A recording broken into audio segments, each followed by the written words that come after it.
To ensure peaceful Ramnavami celebrations, আমরা elaborate police arrangement করেছি। আমাদের স্টেট হেডকোয়ার্টার থেকে এক্সট্রা ফোর্স ডিপ্লয়মেন্ট করা হচ্ছে। এছাড়া আমাদের স্টেট হেডকোয়ার্টার আমাদেরকে কিছু স্পেশালাইজড ফোর্সে রামনবমীর সময় ডিপ্লয়মেন্টের জন্য প্রোভাইড করছে। অ্যান্ড আমাদের আপনারা দেখলেন আমাদের সমস্ত যে পুলিশ কর্মীদের তাদের ছুটি এখন বন্ধ আছে। তো আমরা পুরোটা ম্যাক্সিমাম ডিপ্লয়মেন্ট রামনবমী সেলিব্রেশনস সময় করব। এছাড়া আমাদের সোশ্যাল মিডিয়াতেও চোখ রাখছি। অ্যান্ড আমাদের অলরেডি নাকা চেকিং, বর্ডার পেট্রোলিং এটা সব অলরেডি শুরু করে দিয়েছি। অ্যান্ড আমরা যে পিস মিটিংগুলো যে বিভিন্ন পিস কমিটিগুলো যে অর্গানাইজারগুলো আছে তাদের সঙ্গে আমরা অলরেডি পিস মিটিং করেছি। এবং বাকি সব স্টেক হোল্ডার আছে তাদের সঙ্গে আমাদের পিস মিটিং হয়েছে। আমি আপনাদের চ্যানেলের মাধ্যমে সবই মানুষদের কাছ থেকে আপিল করব যে যারা ওই কোনো প্ররোচনায় ওরা পাও দেবে না। যদি ওদের কাছে কোনো ইনফরমেশন থাকে তো সঙ্গে সঙ্গে আমাদের সঙ্গে যোগাযোগ করবে। সোশ্যাল মিডিয়াতে কি মূলত গুজব ছড়া তারপরে কি মানে অশান্তিগুলো বিভিন্ন জায়গায় হয়ে যায় এরকম ধরনের কিছু?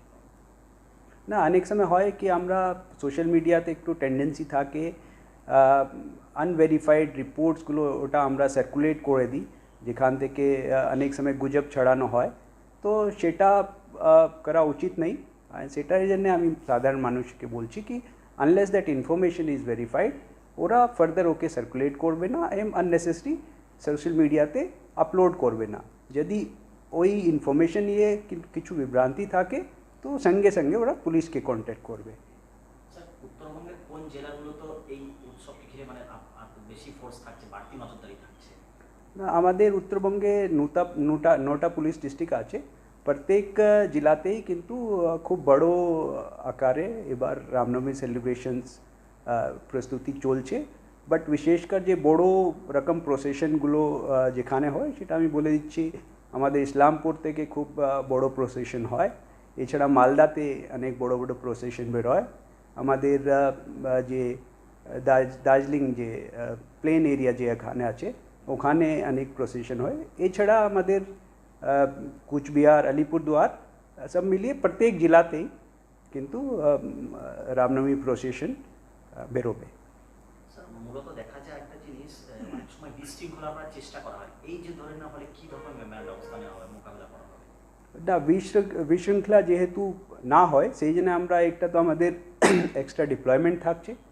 আমরা সিসিটিভি নজরদারি অনেকটা বাড়িয়েছি। আর মতলব যে আমি আগেই বললাম কি আগে থেকে আমরা কিন্তু এইরকম যে অ্যান্টি সোশ্যাল এলিমেন্ট আছে ওদের আগেনস্ট আমরা রেড শুরু করে দিয়েছি। ওয়ারেন্টগুলো যে পেন্ডিং আছে ওরা অলরেডি আমরা এক্সিকিউট করছি। ড্রোন দিয়ে কি নজরদারি হচ্ছে? ড্রোন প্রত্যেক জেলাতেই ড্রোন দেওয়া আছে। সেটা যখন প্রসেশন যাবে সেই সময় ওটা ড্রোন দিয়ে আমরা ওয়াচে রাখবো। এছাড়া আগে থেকেই আমরা যখন প্রসেশন রুটগুলো আছে ওটা আমরা যে বিভিন্ন কমিটিগুলো আছে তাদের সঙ্গে বসেছি। পুরোটা রুটটা আমাদের কিন্তু ফিজিক্যালি আমাদের পুলিশ পার্সোনাল গিয়ে ওরা স্যানিটাইজ করেছে কোথায় কোথায় কী রুট থাকবে। অ্যান্ড কোনো মুহূর্তেই আমরা ওই রুট থেকে বাইরে ওটা অ্যালাউ করব না। যে পারমিশন আছে সেটা নিয়েই ওদেরকে কাজ করতে হবে। এটা নিয়ে আমাদের কমিটিদের সঙ্গেও কথাও হয়ে গেছে। তো আশা করছি কোনো অসুবিধা হবে না। শেষ প্রশ্ন বলছি, রামনবমী অনেক সময় দেখা যায় অস্ত্র নিয়ে মিছিল হয় বিভিন্ন জায়গায়, এই ধরনের কিছু অনুমতি রয়েছে?